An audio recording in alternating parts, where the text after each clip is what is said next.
Hello, everyone. You're welcome to today's episode. I'm so excited to have you on this show, Making a Difference with Sandra Ukoh. And we have a special guest with us. His name is Greg Palmer. But before I bring him on board, I'd like to introduce myself. My name is Sandra Ukoh. I'm a Maxwell Leadership Certified Team Member, Coach, and Speaker. I'm a member of the Toastmasters International, a best-selling author, and an IT salesperson of over 20 years. And today, what do we do at Making a Difference with Sandra Ukoh?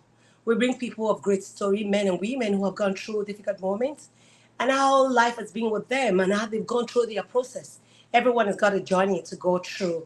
And so we want to glean and learn from them so that we do not need to reinvent the wheel. And that's why we bring people who have gotten there to find out from them through their story how they started from zero to becoming an hero. And today we have a special guest who will be sharing his story with us. But before we bring him on board, I like to, just a moment, I like to read his bio. Yeah, Greg Palmer is a business savvy insurance professional offering astounding presentation communication and cross-cultural team management skills. He's an high energy result oriented leader, awesome, with an entrepreneurial attitude. He's so ambitious in insurance and strategic alliances with a lot of all the great companies. He has key business initiatives, risk management solution. He does builds and retain high performance team by hiring, developing, and motivating skilled professionals. He is the chief operation officer with company oversight, committed to cost effective management of resources and quality performance. He's an agency owned skilled in talent recruiting, asset protection, financial management, and customer relations. Skill highlights small business development, he's skilled in that. Client account management, awesome. Project management, human resources, leadership communication skills, negotiation experts, business operation organization, and he has good employee relationship with others. And I'm so excited to bring him on board. With all of these skills, I'm sure it's going to take us into a deeper dive, and we can glean and learn from him this evening. Thank you so much. And the next person you get to see is Greg himself. He will be telling us a story himself. Thank you so much. I'm excited to have you this evening, sir. You're welcome. Absolutely. And I also want to welcome our guests. Welcome for joining us on this show today. And we have a guest with us today. He'll be the one taking over from now. We'd like to hear from you and also glean from you. Can you tell us something about yourself? Maybe there's something I didn't mention in your bio that you want to Mhm. touch and you want to discuss on before we go into the questions. Oh, yeah, absolutely. Well, glad to be here with you and all of your guests tonight. Uh, my background is a little diversified. My hometown is Chicago, Illinois. Oh, And when I left Chicago, I had no idea that I would end up being an entrepreneur. When I left Chicago, I was a musician. I went from a wow. musician into the military. Into the military, I ended up in the medical field. I was an X-ray technician. And when I came out and I decided to move to Atlanta, that was my goal, was to work as an X-ray technician, probably down at the VA hospital. Well, if you fast forward, I did everything except that. I ended up going into risk management. I started out with a small company, and within a couple of years, I got into the management of it.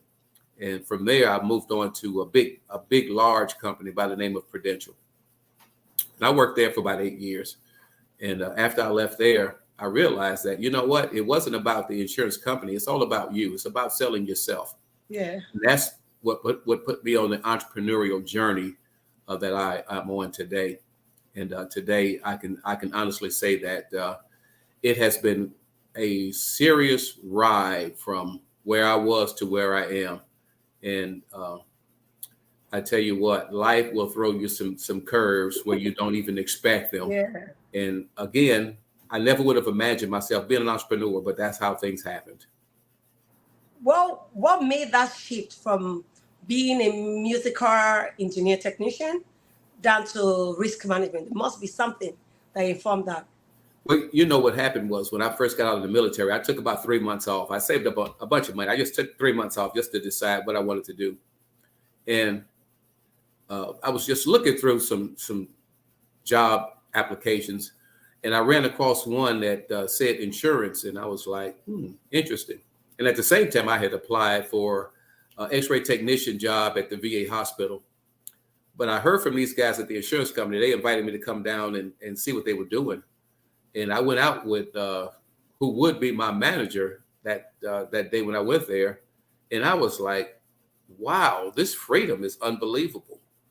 It was like I could work my own hours, come in when I wanted. Well, not necessarily come in when I wanted to. They had an 8:30 meeting, but after the 8:30 meeting, I mean, you were on your own, to do what you needed to do. And what was funny was after a couple of weeks in there, I got a call from the VA hospital and they offered me a job, but I was going to be the swing shift guy. And I was like, no, I got a taste of that freedom. And that's what, started the journey from there. Wow. That's awesome. That's a great word then. Great to know. Oh, And absolutely. that's a great word and great one to know, because I found that you went from one area to the other. So I was like, there must be something propelling you to doing that. And how Mhm. did you sustain working in the military and being in an insurance? Were you in the military while doing the insurance? No, when I was in the military, I was actually working as an X-ray technician. And my thinking at the time when I came out the military, I said, what I'll do is I'm not going to move back to Chicago because it was a little bit too cold. And I made that decision in January. And I was like, what would I be doing in January in Chicago? And all I could think of was snow. And I said, I'm going to stay in the South. I decided to move to Atlanta. My goals at that time were to work as an X-ray technician, go to school, and pursue my musical career. And again, I did everything except those things. And what I found out in working with the insurance company was this thing called freedom. And when I got a taste of that freedom, it was like, do you want to go back into a 9 to 5 where they give you 30 minutes to eat lunch? I'm going to be working the swing shift. I'm going to be working this shift this week. Next week, I might be working the other one because I was the low man on the totem pole. And I was like, this freedom is something that, freedom is never free. It's And not. that's a cost to be paid for freedom. Yes, But sure. it was something that, that really resonated with me. And that was the deciding factor right there. But at that time, I still wasn't an entrepreneur, but that put me on the road to entrepreneurship because I was an employee in that particular company. But it got me on the road to entrepreneurship for sure. Yeah, I think that's one of the fastest way of getting there. And having freedom, liberty of time, you can do other things alongside with your paid job. And that's the fastest route to starting something of your own. I think that also helped me too when I was in sales. He gave me that liberty. I was able to go out. I had my time. What I needed to do was make sure you have deals to close. Make sure you can deliver. Once you're delivering, nobody's questioning your movements. All they know that you're in control, you're in charge of your time. So that gave me time. I had time to be there for my kids when they have Mhm. meetings in school. I was there. I had time to do other business alongside. I had time to grow my perfume business and do other things because I had Absolutely. flexibility. But one thing was that I was focused on also building the business which I'm being paid for, my 9 to 5 job. Hmm. Because what will give you the liberty is if you're bringing in deals. If there are no deals and you're not delivering, then people will start questioning why you always out on the field. So tell me why you're on the field. What are you doing? So True people want to enough. know. So that's a But, great one, sir. oh yeah, you know what? You just make me have a flashback. In that first company I worked for, uh, we had what was called board call, and that was when you called up how much production you had for the week. Yeah. And you just made me think of our manager. If you had a week where you did a zero, he would call you into the front office and take your temperature, see what's wrong with you. Because this guy was, he was a taskmaster. But you're absolutely right in sales. If you're closing deals, matter of fact, we came up with the concept, and we heard the concept ABC, always be closing. Yeah. And that was one of the things that he insisted on was That's a no good 0 weeks. As long as that's you're a good productive, acronym. yeah, you don't have any problems out of him as long as you're closing deals. And that was the real key in sales. And you know what's really funny is I hear people talk all the time about, oh, I'm not a good salesperson. I couldn't close this. I couldn't sell anything. And you know what's funny? You're actually selling right there. But you're reverse selling. You're selling the fact that I can't do it. And Yeah, you're that's the negative one. and in your mind, you're right. And to your prospects, man, when you tell them that they're, you're right as well. So the key behind selling is, don't oversell. You got 2 ears. In salespeople should listen more than they talk. They should be good listener. Yeah, true. Yes, but most salespeople talk more than they listen. True. And that's the real key behind sales. Because, when I'm approached by salespeople, what's really funny is in sales, they always talk about overcoming objections.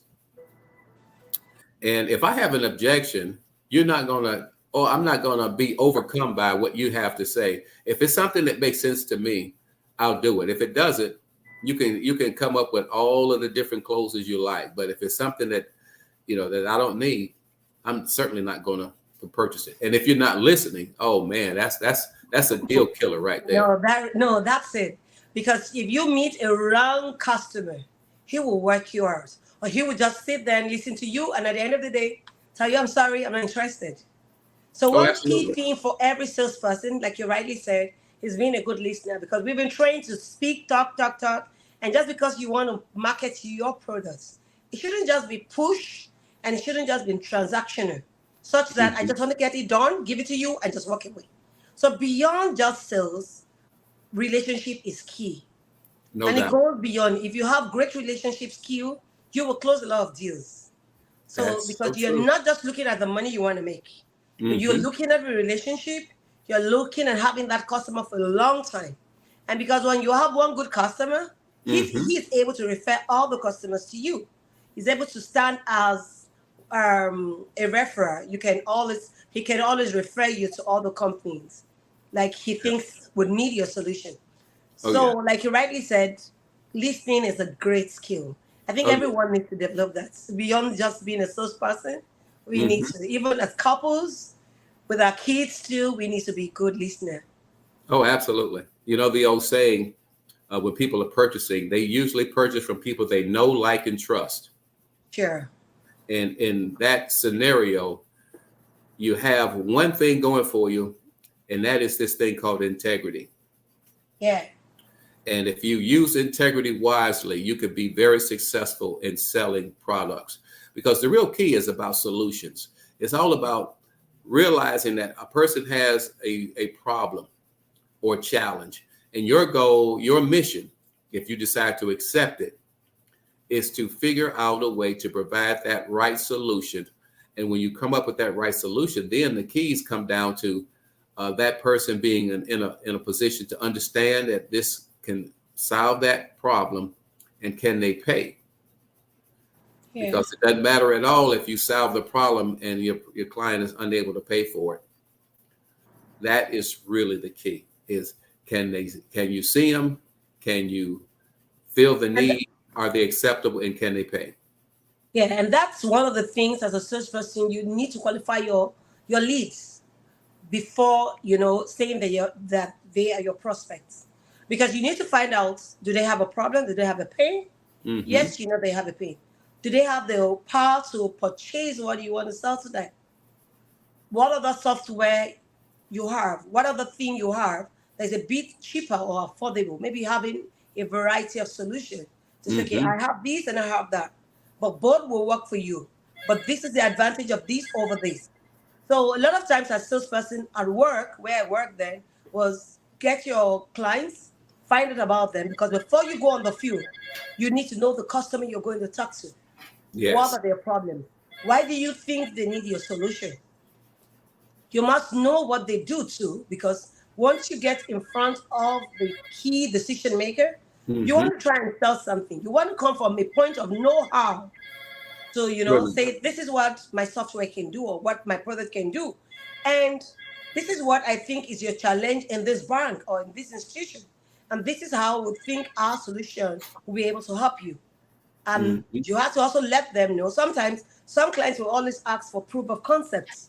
How do we know this will work in our side? So we tell them we sign an MOU. Once it works, you'll buy our solution. So we Mhm. discuss the pricing before we do any proof of concept. If there is no MOU signed, the customer can back out. So Oh you yeah. have lost your man hour and everything you've done. So a lot Mm. of times we sit down with them and tell them, you like the solution. Money should not be a showstopper to anything that is good. So if you like the solution, we can come up with a payment plan. We can Yeah. find about everything has to be, black and white, written Mhm. and signed because people differ. People can change Oh, when they absolutely. find that they're not getting value from your solution or it's overpricey or they get somebody to who marketed them somewhere, maybe their friend in church or someone they want to like, oh no, I'm not interested any longer. But once you have some kind of an agreement, an MOU signed, they are stuck. They have no choice Mhm. but to continue with you. So I Oh had a lot of customers I did that with. Some customers after starting, if there are no MOU signed, then you're gone, you're done for. So you've wasted all the man hour and the time in trying to woo them to buying your solution or your product. oh yeah. And it goes back to that whole thing about building relationships with people. You Yeah. have to build relationships with folks, and hopefully by building those relationships and treating them the right way and using that thing called integrity when you're Yeah. doing it, hopefully those will be the things that will help you to continue to grow as you build your business or practice or your sales team or whatever it is that you're doing. But that is really key, is that thing called integrity in us. Yes. And I think a lot of times I found that helped me to sell. But because you find that within the four walls of an organization, the decision maker is probably not in the right mind to take a decision whether to buy or not. So Hmm. we try to find out where do they relax? What club do they go to after work time?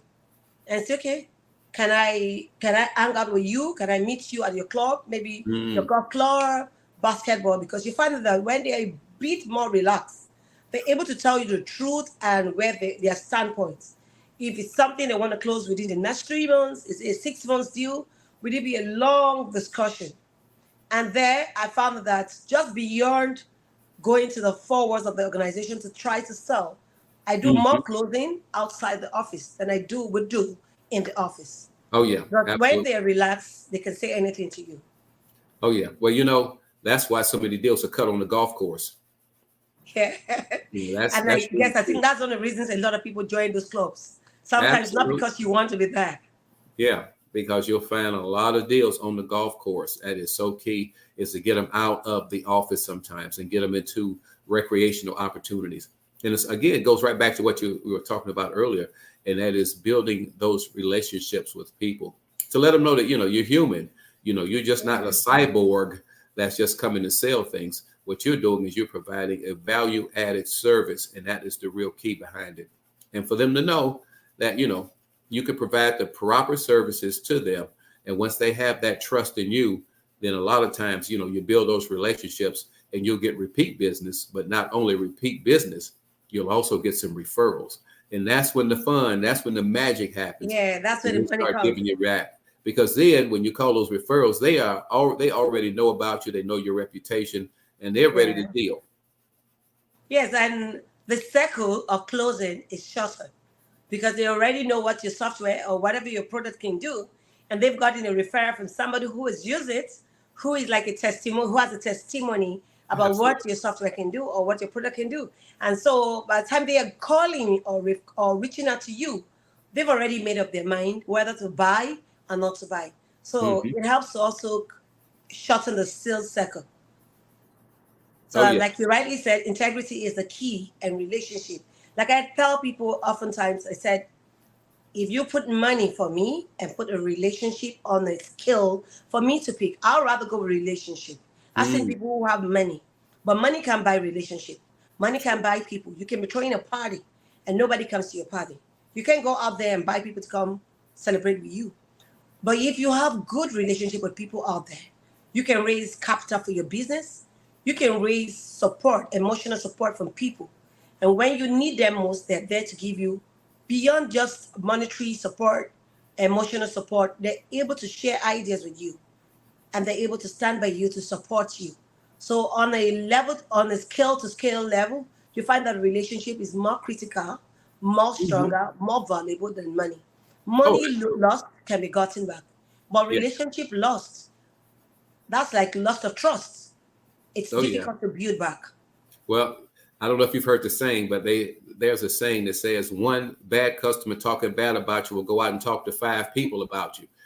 If you Yeah, have a and good you customer, yeah, a good customer might mention it to one person, maybe one person, and that's and why that's it's, true. yeah, And that's what they said. Bad news travels flies faster fast. than good news. You're doing That is something so great, maybe just one, two, three people, your neighbors, get to know. But when you're doing something very bad, it goes true. all Hmm. around the globe. Everybody knows, oh, you've just done something wrong. And you'll be Oh, yeah. wondering, how did they get to know? Bad news really move fast, and I don't know why. I don't know why.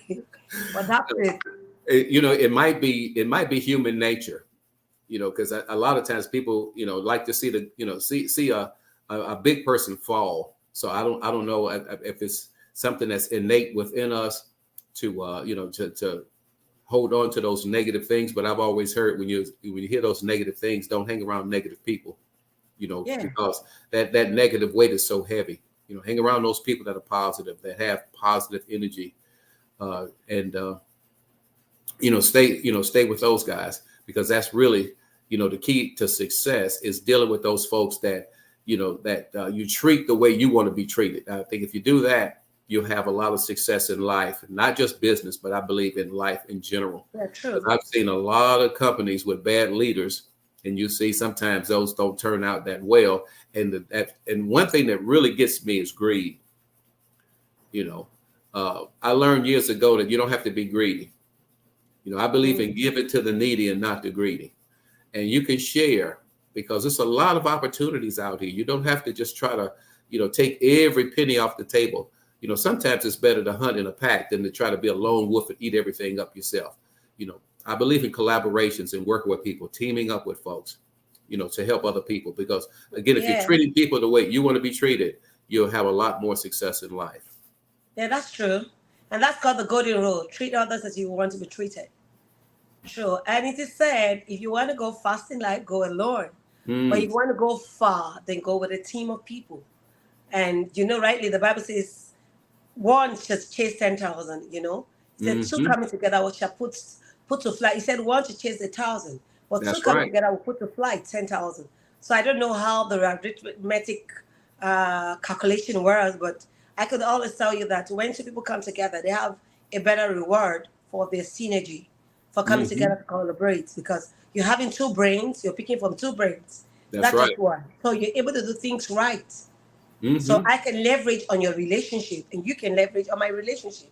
And then we can For go a sure. bit more farther than just Hmm. one person doing it. Oh yeah, and you said something real key there, and you pulled out the book. You pulled the book out. The book has everything that you need to know in life, and it's called the Bible. You pull that book out right there; it'll tell you everything you need to know about life, about business, about relationships, about building, about networking. All of it is right there. And if a person just studies that book, man, you could go far in life. And the key is, I believe that all of us have a purpose. And Yeah, we do. sometimes we get so caught up in the day to day things in life that we walk right past our purpose. And if you want to find some of the greatest ideas never known to man, just walk past any graveyard. And True. all those great ideas are buried with those folks. And this always been my philosophy is burn that candle on birth end. You squeeze everything out of life that you can get out All of the and juice. make it happen. True. True. Like I rightly said, I think somebody said, what will happen to the candle? The candle is meant to lit another candle. And if Hmm. we keep lighting our the world will be a brighter place. You don't lose Absolutely. anything for lighting any other person's candle. So why don't you light someone's candle today? Why don't you cheer up someone? Why don't you collaborate with someone?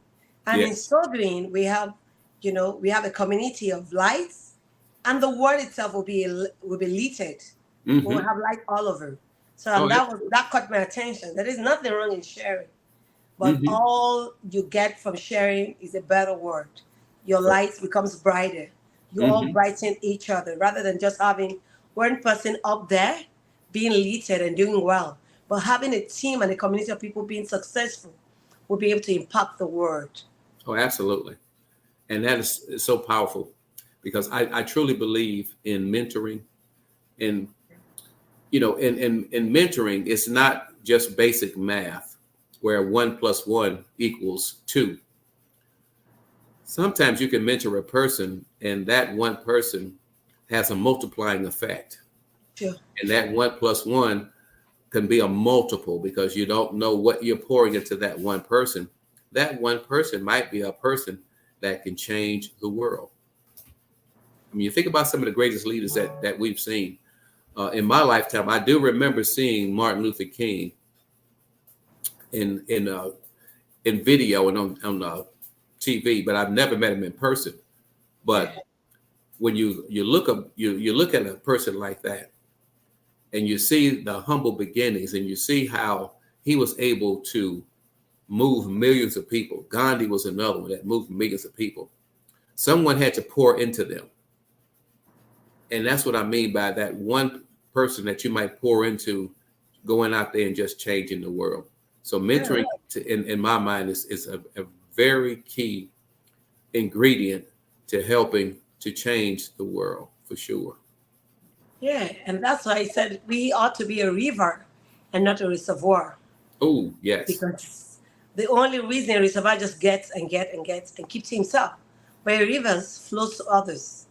So, it refreshes Mm-hmm. because it's a stream, it's flowing out and it's giving out, and newness is coming, just like a plant growing. Mm-hmm. You find Oh, that because we absolutely. have different seasons. We have fall when all the leaves comes down. We have Mm-hmm. spring. We have other times, and you see the beauty of God's creation. You see plants, budding again, flowering again, and that's how life ought to be. Give Absolutely. to others, and you find that the newness of giving, the satisfaction, the joy of being a Mm-hmm. blessing to others is far outweighs what you've given out. Absolutely. That is so awesome. And not be a hoarder because Is you can that? become stagnant by being a hoarder, just hoard everything. I want it Yeah. all. No one else can have anything. Yeah. And and you're absolutely right. When you're that river, you're flowing, things are moving, constantly moving. But like you Yeah. said, True. as that reservoir, you're getting stagnant. True. In life, I think you have to continue to keep And moving. that's why it says the stagnant water smells. Oh, yes. It Isn't that the stinks. truth? And that's what breeds mosquitoes. In the African countries that you have a lot of mosquitoes. Because when you Mm, have stagnant water that stinks, you start yes. breeding mosquitoes. And I just heard someone told me that there are about over 5,000 species of mosquitoes. And I'm like, oh my God, how do you differentiate them? But you find that there's some that are poisonous, there's some that are just there, not doing Mm, anything. But the ones that are poisonous are so much, and you'll be wondering, God is just too beautiful because you can just imagine this tiny creature. They have more than 5,000, 3,000 species. Then how do you differentiate them? So the scientists, I'm sure they're going to most of them probably wears binoculars to be able to see the difference. I don't know how oh they yeah. would, but Oh yeah. sincerely, that's And that's that's that's pretty interesting. interesting. You say 5,000 species? About 3,000 plus. I Wow. read it online, and it gave some certain statistics of the ones that are poisonous Mm-hmm. that you find in maybe different African countries and other countries, why they are poisonous and why they need to be dealt with in order to Yes. avoid malaria. Because you find that some other countries you have malaria Mm, fever, and that's a killer. You find that in every 10 people who have malaria, a certain percentage, about 2, 3, dies every year, every day. oh wow. So you find that, okay, what can we do? And one of the major causes of these mosquitoes is stagnant waters. Mm, Gutters, potholes where you have water but locked there. You mm, have drainages that don't flow out, but you have, a pool of water there. And you have, water not flowing to itself, not flowing out. So those are one of the major causative of mosquitoes. Wow. So and this is that science saying that, but to the common man, you don't get to know about Yeah, for sure. what mosquitoes, what malaria fever. But from the science perspective, you get to like, oh my god. So there must not be stagnant water around my area where I live, because she just found out that mosquitoes, you can't stay outside in the evening, because beyond the sandflies, there are also what you call the mosquitoes. Okay. So, and those are the major cause of malaria, fever, Wow. different types of fever. Man, that's scary when you think about it, because just knowing how some scientists are, I could just imagine someone in a lab right now, some mad scientist coming up with a way to weaponize mosquitoes. True. Mm. So let's just go on.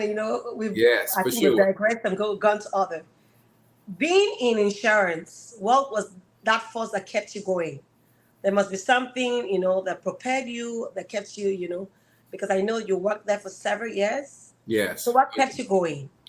I Was it would easy say for that. you to close deals? I would say that initially, uh, when I first got started, I was like, man, how do I continue to make these sales? But once I got into the business, I realized that there are always going to be opportunities. People are Sure. always going to be born. People are going to die. People are going to go start a new job, a new business, all those types of things. And what's kept me going over the last few years is the fact that I focused on small businesses. So for several years, I've been working with small businesses. And over the last couple of years, I actually opened it up where I'm also now doing some government contracting and those kind of things, going after some bigger targets. But one of the reasons I started a agency was I found that there was a severe lack of knowledge in the small business community, especially people of color, because there were a lot of things that we did not know that I wanted to make sure that we educated it on. So as a underwriter, as a risk manager, my job is to educate folks on, how to properly use these insurance tools that are out here. So that's what really kept me going, is providing the knowledge, the understanding of how these tools work. Insurance is not just to bury folks. It's got a multiple of benefits. You've got a lot of living benefits. You've got people that are business owners that need to realize that business relies on you a lot of times in a small business. If anything happens to you, what happens to that business? Does it Yeah. continue? Does it die? Do you have employees? If you're sick, you're unable to work, do you think the employees are going to come in not knowing if they're going to get paid? Because the whole point of employment is to get a check at the end of the week or at the end of the Sure. pay period. So those were the types of things that I wanted to make sure that I could educate them on, and to bring them up to, bring them up to speed on the things that they could actually take advantage of. Because, the key is not just survive in business, but to thrive. And that was the driving force. How do I help these people thrive? Because when you go into business for yourself, you're not just going in there to get a check. Most of the time, you want to go in there and you want to make sure that, you're able to take care of your families and your employees. And on top of that, be profitable. And that's the key thing that has driven me, is to make sure that we can provide those services to these business people. And then, like I said, over the last couple of years, I've expanded it out even into, more into the government space as well, to help them and help their employees as well to be successful. Oh, that's awesome. And sure, and that's one of the gaps we have. The people knowledge gap. Mm-hmm. And you find that a lot of organizations, a lot of small business, and basically, like you rightly said, it's the small business that have a lot of, suffer most of these things, because they don't have the right knowledge, and because they're under, they don't have the right knowledge, so they fall into a lot of, shit that they cannot manage. And you find that when the business itself starts struggling, Yes. and the owner of the business passes on, the business ends, because everything to do with the business, start and ends with them. Mm-hmm. And so that's the reason why, I think every business, both small and big, needs insurance. At first, I thought insurance was like, oh, they're making money off you. But beyond that, I have seen the advantage that insurance, beyond anything, before you step out of your house, you must Yes. have insurance in your car. Before you get into a house, you must have insurance. Before Mm-hmm. you do anything, there must be insurance because you want to protect the people working with you. You Oh want to yeah. protect your family. You also want to protect the business so that when Mm-hmm. you're no longer there, the business still thrive Oh rather yeah. than just surviving. Because that's why we have a lot of small business. Once the owner dies or passes Mm-hmm. on to, the business ends with him. That's exactly right. And when I look at it, what I think of is it's just a lifeline. Just like when you watch those shows, when you run into some difficulties, you run into some challenges, you've got a lifeline. Yeah. And it's not always just about life insurance, but it's several forms. Another one that a lot of people just forget about, especially as business owners, is their ability to earn. And unless you're independently wealthy, your greatest asset is your ability to get up in the morning and get out there and make some things happen. And a lot of times they forget or they miss the fact that if they become disabled, everything shuts Mhm. down typically in a Yeah. small business. So you need to think about taking care of your income, having some disability insurance in place. But not only to do that, if you have employees, then you also need to think about business overhead. If you have an office, if you have rent, if you have employees that have to be paid, you need to think about those things in the event of what if. And that's why I say that insurance really to me is like a lifeline. When things It is. happen, we have that lifeline available for you because usually as an entrepreneur, you are up on the high wire and you don't have a safety net. So what we always try to do is to say, let us build that safety net for you. So in the event something happens, you've got that lifeline and we are Yeah. here to protect you and to catch you if you fall off of that high wire. And that's true because when you have insurance, you can smile when things are even going bad because you know that you are covered. You Mm-hmm. have something. You have you even if you're going to lose some certain percentage, but of course you have something coming in. The business cannot Absolutely. be a total write off. Mm-hmm. Something would come. You have something to fall back on. So it's a great one to know that insurance is key. And thank you for that knowledge gap that you've always covered for the Oh yeah. small business. But beyond that, I think there's need for more knowledge. Uh, Mm. yeah, because you see, families and people would not do insurance, and even when they Mm-hmm. do the third party insurance that Yes. doesn't even take care of anything.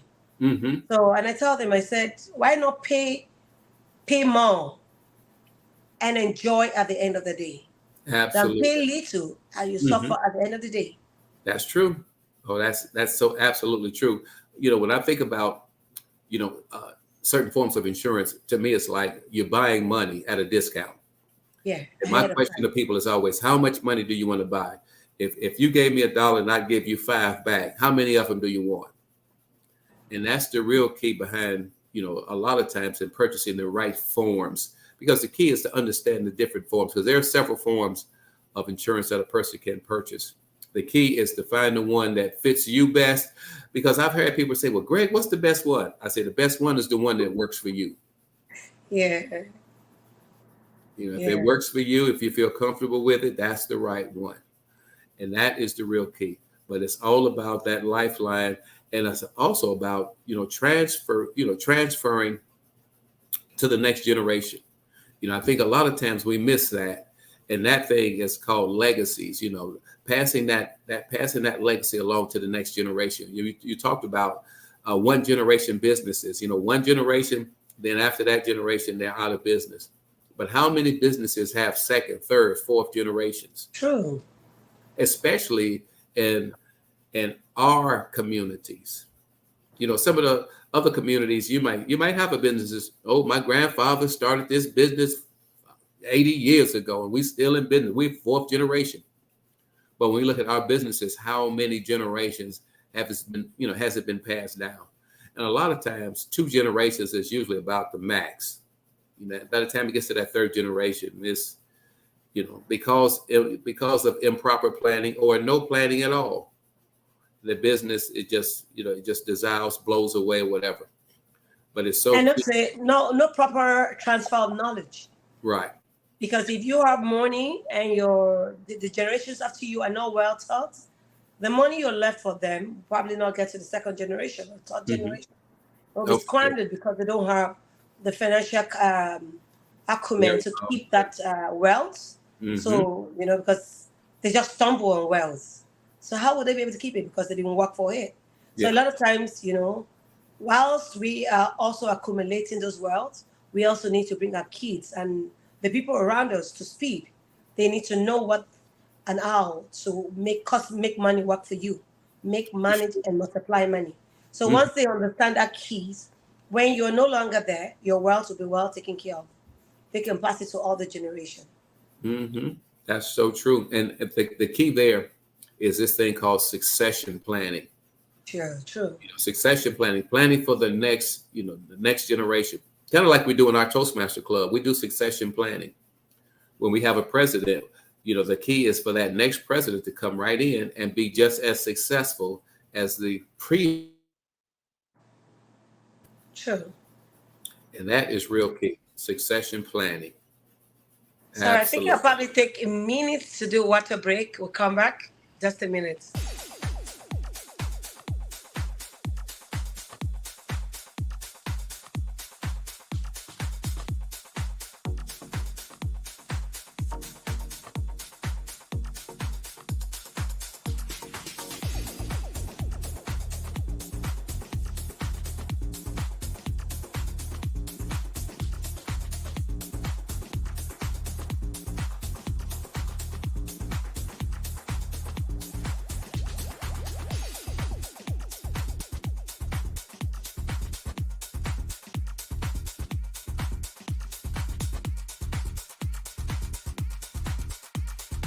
Are you thinking of how to publish your book on Amazon or how to get your published book to become an Amazon bestseller book? Dip Insight Books is the perfect in-between solution in transforming your ideas into a book. We can help you with all the complicated parts of publishing, such as process TO transformation. What we do: full manuscript evaluation, receive quality assurance edit, full copy edit and final proofread to remove spelling and grammar mistakes, oversee your cover design, create your interior layout, publish and distribute your book, lock down your marketing strategy. Ghostwriting, where there is no manuscript. Our goal is to help you publish your book promptly. Contact us today at 404-740-9091. Email us at info@dipinsightworld.com. To start the submission process, check us out at www.books.dipinsightworld.com and submit your details. You can visit our Facebook page at Dip Insight World. Welcome back, sir. Hello. Hello.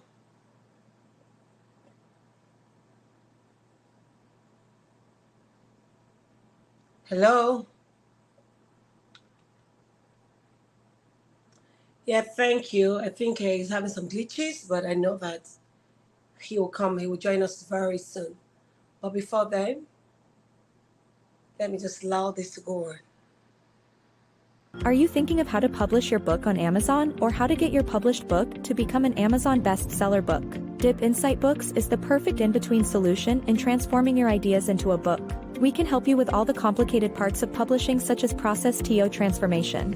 What we do: full manuscript evaluation, receive quality assurance edit, full copy edit and final proofread to remove spelling and grammar mistakes, oversee your cover design, create your interior layout, publish and distribute your book, lock down your marketing strategy.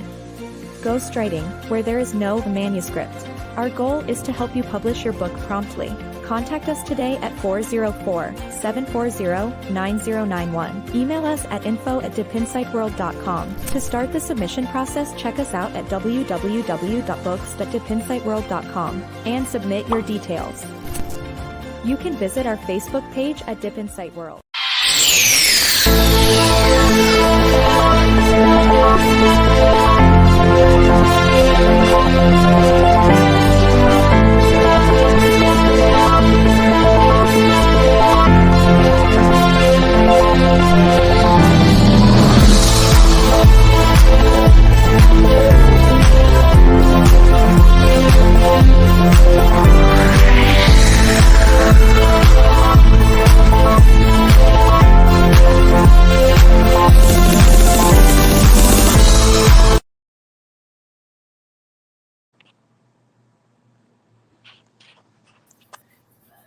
Great to have you back. I guess, Yes.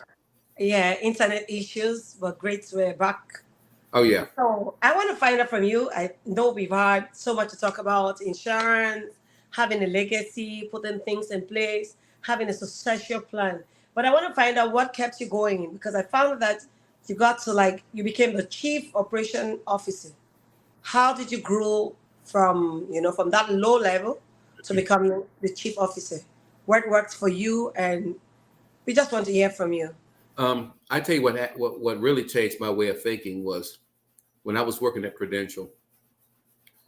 We had a group of black insurance professionals, and it was called the Black Eagles.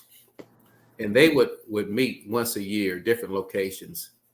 And one year, me and a good friend of mine by the name of Larry, that was our first meeting that we had gone to, and it was over in Charlotte, North Carolina.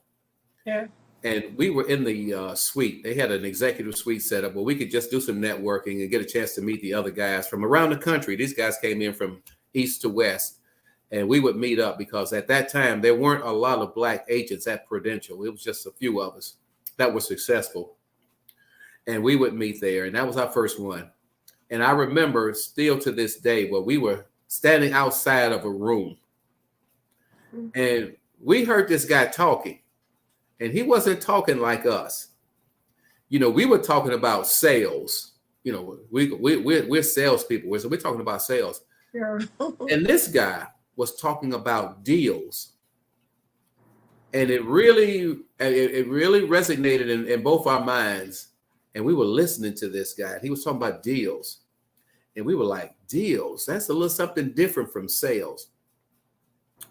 And it was at that point that changed my thinking as well as my friends' thinking.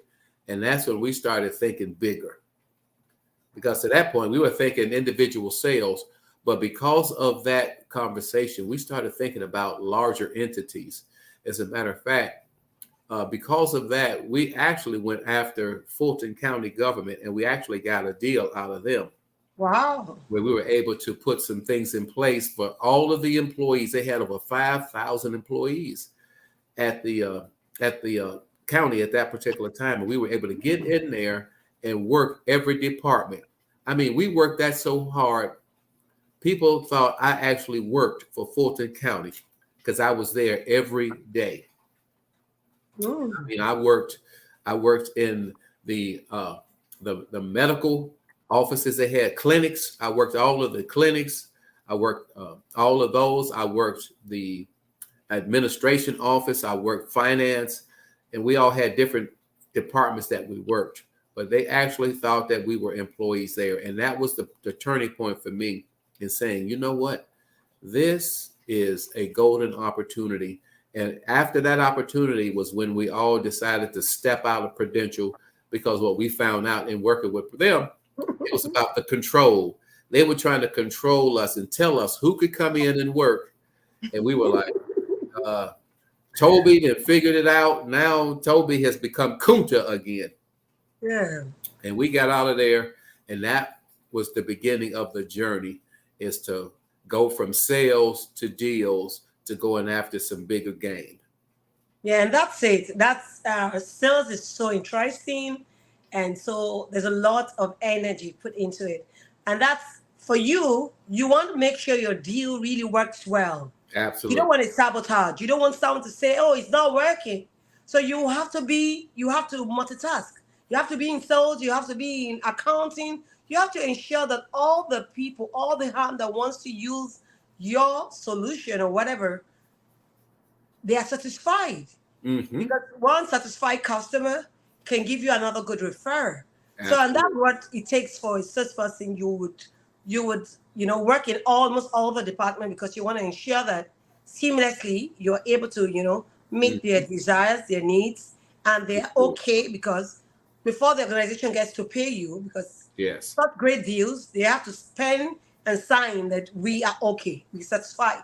That's so you right. have to go to all the departments. So they've all got to be your friends. Mm-hmm. So you can't just pick the IT person or maybe the decision maker and make him your friend.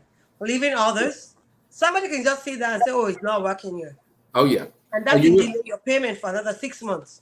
That's true. So and that's what happened. I'm sure that's why you're able to work with all the departments and people think, oh, he looks like he's a staff here. And maybe that's why. No, but Mhm. you're ensuring that this must work in this system, in this organization. So, Oh and if yeah, you want it to work in that organization, you've got to be everywhere. You've that's got to be true. their friends because they're going to sign the paper and say, we are okay. We can say this thing is working well. So, Hmm. and if you don't get all the buy-in of all the stakeholders, Oh you yeah. can delay your payment for years, or they could tell you, oh, we can't continue with you. It's taking too long. Or somebody Hmm. just, playing games with your solution, maybe because you're not giving them attention.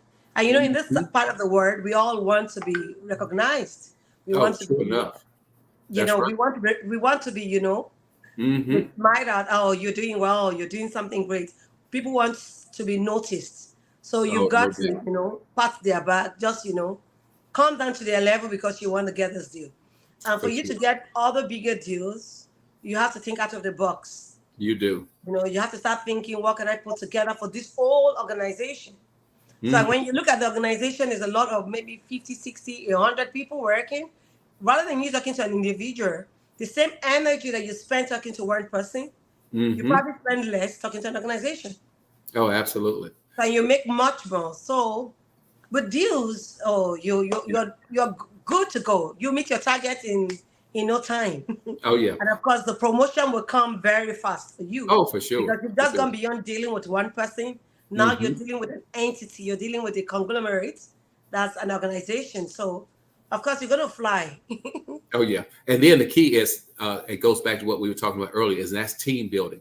Building a team of people that you can rely on and that you can trust. Because every week we would have a team meeting, and the key is people don't realize it, but when you bring people on board, that's an extension of you. That's an Yes. extension of your brand, Yeah. and you want to make sure that you can put the best product out there on the street that you can. And that's why it's key to find the right people and put them in the right position to be successful, because True. again, that's an extension of you. And I tell you what, uh, people talk about service, but I tell you, when I think about service, I think about Chick-fil-A. They have it down to a science. When you walk into that Chick-fil-A, most times that customer service is going to be on point, and that's what we try to provide, that right customer service, that right experience, because that's a representation of you. True. You just said it all. And that's what you just said it because if you work with a team, they're a reflection of you. Like when I rightly worked with my boss, it got to the time because I've worked overtime with him, I was able to present my solution just like the way he would. Because Hmm. over time, I've learned his vocabulary, I've learned his mannerism because he trained me. So Yes. over time, I can speak like him, I can talk like him, I can engage and negotiate like he would do. Yes. So over time, when you work with a team, you want to, rub off on them, such Hmm. that when you're not there, Greg too is speaking. That's right. Greg, other team members of Greg, they're representing you well when you're not there. So Ooh. that's the same thing that happened to a family where you have kids. They're a reflection of you. So Yes. whatever you do at home is what they're looking at. So I tell people, kids don't listen to what you say. They watch what you do. And Okay. that's why in schools they teach them with diagrams, Hmm. colors, pictures, because that's how they learn fast and it sticks more. So whatever you do at home, whatever you do at the workplace, wherever you find yourself, you are building a reflection, duplicate of yourself. So you want to duplicate the right qualities, the Oh, right absolutely. mannerism, because whatever you do is what they will do too. And you know what? If you want to ever figure out how good a leader you are, see how things run when you're not there.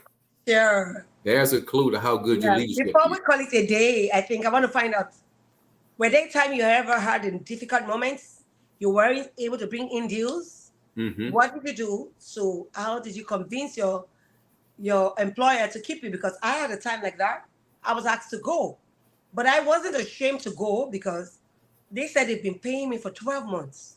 No Mm. deal had come in, and that was beyond me. I couldn't help because then I think my country was having some kind of issues. A lot Okay. of the blue chip company do not want to spend when they're not sure where the government is going. Right. Because people like Ericsson, MTN, IBM, HP, They just have offices in my country. Maybe not no structure. Okay. Such that when there is any issue, they can fly out their staff. So Mm-hmm. once a country, the government is not settled, most of this blue chip company does not. They do not want to spend or have any capital intensive projects. So they try to wait to look at what's going on with the economy. Let's see how it goes. So that period was a turbulent time. So that's what I'm asking. Was there a time in your business career that you had difficult moments? Oh And no. how did you overcome those difficult moments? And were there a time you know things were moving well for you? How did you celebrate? Oh yeah. Oh, trust me. You know, when you're out there on the highway as an entrepreneur, there are times when you ask yourself, you know, what in the world did I get myself into? True. And I've got plenty of stories. You know, what's that old saying? People see your glory, but they don't know your story. Yeah, it is. And I remember vividly one year when I went to get a check, and I got a check, and it had 1 penny. It had 1 cent on that check. I said it probably took them $1 to print it, and that was motivation for me because that was right around the holidays. It was right around Christmas, and I'm sitting here with a penny check, and I said I'm gonna use this as motivation. I'm gonna use this as fuel to fuel up my rocket. But man, that was I mean, talk about a low time in your life when you're expecting, you know, try to get some Christmas gifts and all that. And you're sitting there with a penny. Oh my God. That was a horrible feeling to do that. But I use that as fuel. And you know, the key is, especially in entrepreneurship, you know, there are days when you don't feel like doing anything, but you have to do it anyway. Yes. I had one of those days just the other day where, you know, I needed to go and visit a client. I didn't feel like it at all. But because of it being a habit, that old saying, you do something 30 days in a row becomes a habit. Because I've gotten myself into a habit of doing things when I don't want to do it, I got up and I went out and I did it anyway. And it actually ended up being better than what I even imagined it would turn out to be. But I did not want to do it. Trust me, I didn't want to do it. And I think I've heard a statement years ago is that, you know, if you want to be successful, do the things that other folks won't do in order to be successful. And in order to have what they won't have, you do those things that they won't and they're not willing to do. Yes, and for you to be extraordinary, you don't have to do what ordinary people are doing. You have to go the extra. You have to go the extra. You have to stay late to do some things, and that's it. Oh, absolutely. You just got to do it. And sometimes it's not a whole lot of extra. Sometimes it might be just 1 or 2 more steps, 1 or 2 more shots, 1 or 2 more phone calls, you know, 1 or 2 more emails going out. Sometimes it's just that close, but sometimes people quit. And that's the real key is you can't quit. You can't. You can't. Thank you so much. I appreciate your time. It's almost an hour. I thought we were going to finish this much earlier, but quite interesting. I also want to thank our viewers who have been on this show. Thank you so much for being on this show. And if you like what you've seen, and please kindly like, subscribe, and hit the notification bell so you can often get more updates from us. And also share with your loved ones. You don't want to be, it is said that a leader is a person who knows it and shares it with others.